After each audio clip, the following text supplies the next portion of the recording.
উস্তা গাছ। উস্তা গাছ আমাদের দেশে উস্তা গাছ বলে। এটা করল্লা বলতে পারে অনেকে, শহরের মানুষে এসব গাছ দেখে না। দেখেন এসব গাছ কীরকম এবং এটার ফুল কীরকম সুঘ্রাণ আছে। এবং এই উস্তা এই সব উস্তাগুলো খাইতে শরীরের জন্য অনেক ভালো।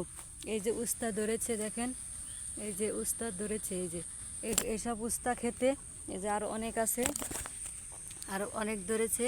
এসব উস্তা খেতে শরীরের জন্য ভালো। গরমের দিনে কিন্তু এসব উস্তা খাইলে শরীরের অনেকটাই আসে, উপকারিতা আসে। এসব উস্তা গাছে অনেক উস্তা ধরে, অনেক অনেক করলা ধরে। এসব বাজারে নিয়ে বিক্রি করে।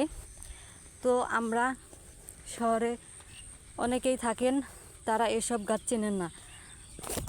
আমি উস্তা গাছটি দেখালাম। শীতের দিনে সকালবেলায় শিশির ভেজা ঘাসের উপরে দিয়ে হাঁটলে পাও ভেজা অনেকটাই মজা লাগে।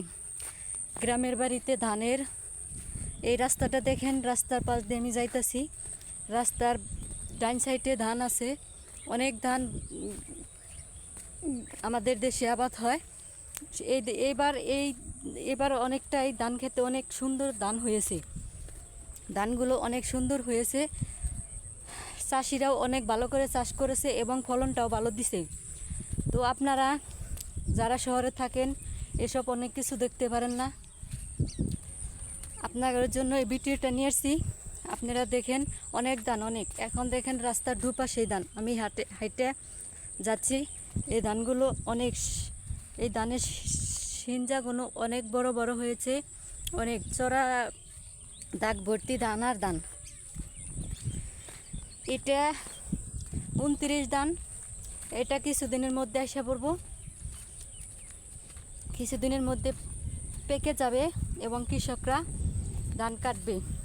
আর এই একটা ধান দেখেন, এটা 28 ধান। গ্রামের বাড়িতে যেটা বলে 28, এটা এখনই পেকে গেছে, এটা কাটার সময় হয়ে গেছে। এখন কৃষকটা এটা কেটে ফেলবে।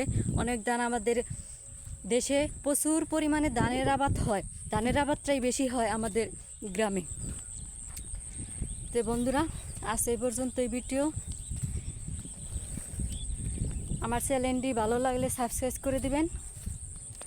নতুন নতুন ভিডিও নিয়ে আসবো আমি আপনাদের সামনে।